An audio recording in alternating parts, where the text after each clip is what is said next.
Welcome to Gaia's Calling, where stories ignite your spirit and the earth whispers her secrets.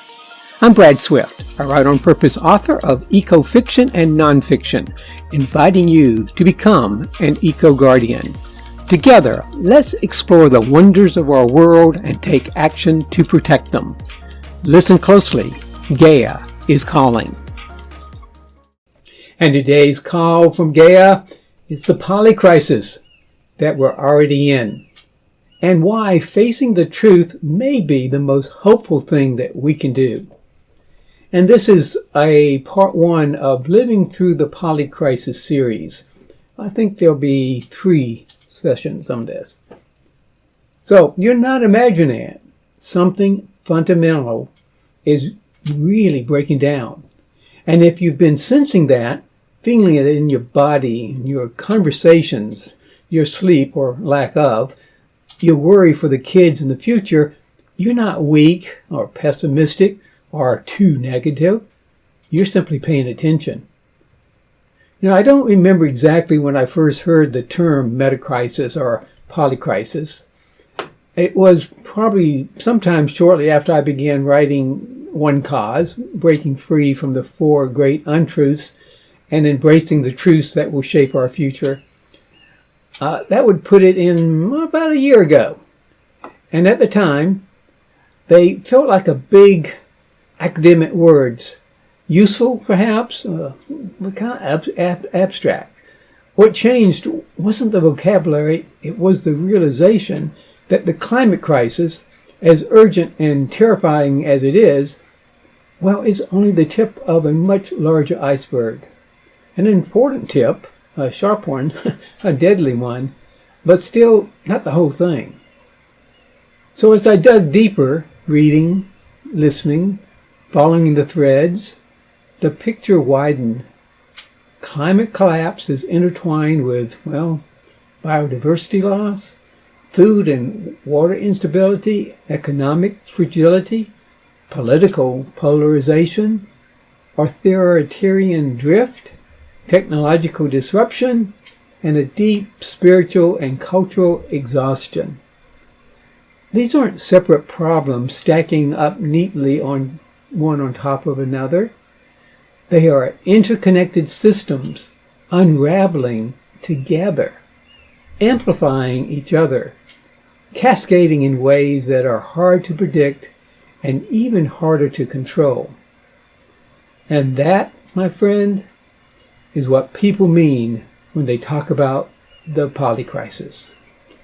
The term points to a system of systems failure, a convergence of crises so entangled that you can't fix one without triggering consequences in another.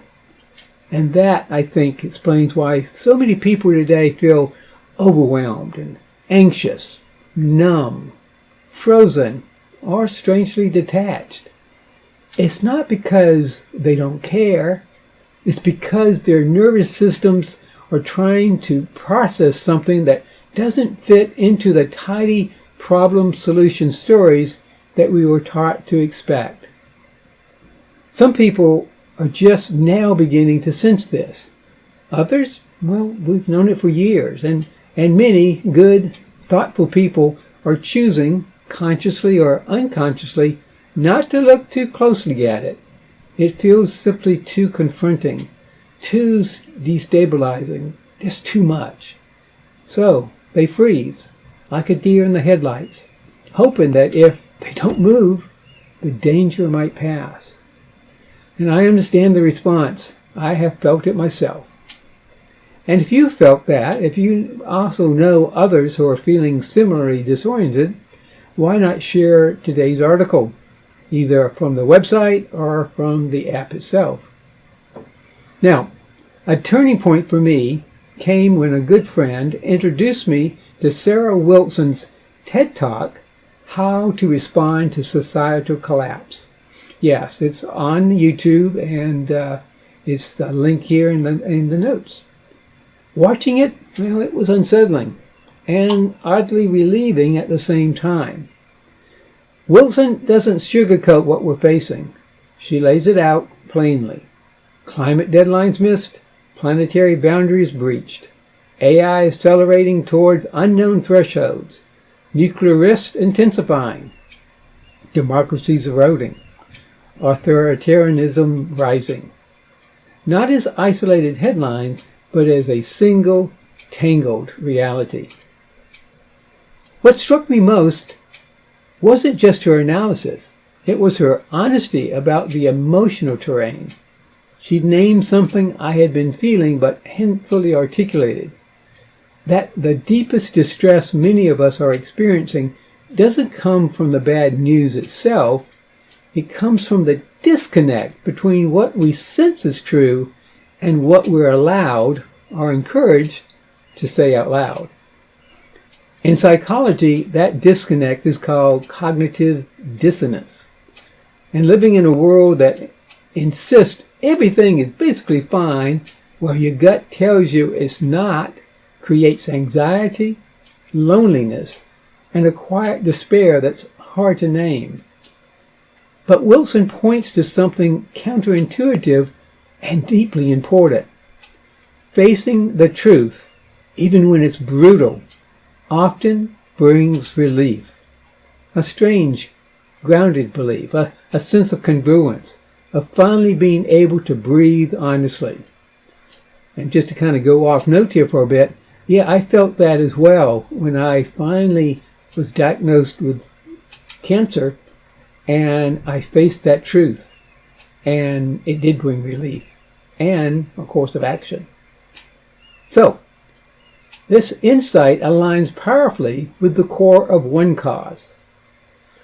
And just for a note, let's band this together and move through the Polycrisis with grace. And subscribe today if you haven't already subscribed.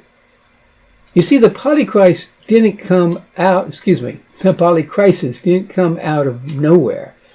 It is the inevitable result of what I've come to call the Four Great Untruths. These deep assumptions that have shaped modern culture and driven us to this edge. The belief that we are separate from nature. The belief that more is always better. The belief that Earth's resources are effectively infinite. And the belief that technology will ultimately save us from the consequences of our own behavior.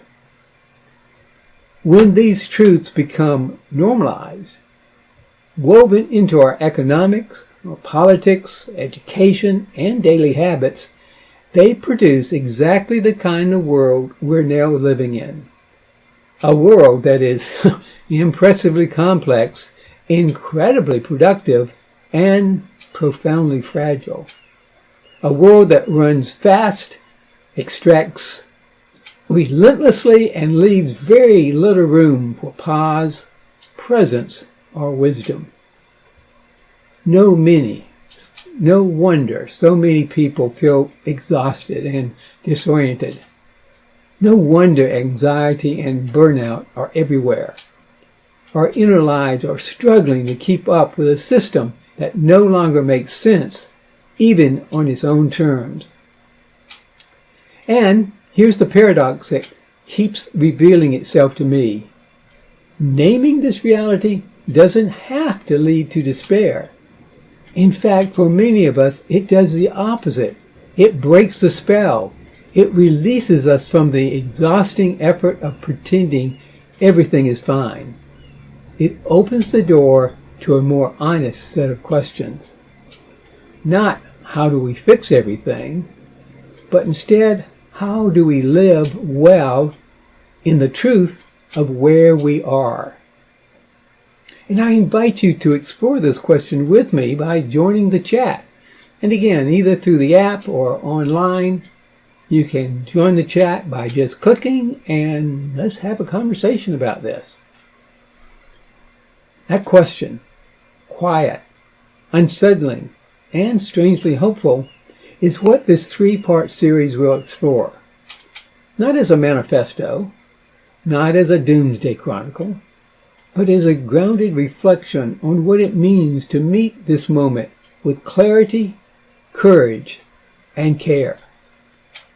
And in the next piece, we'll turn towards the Four Great Truths.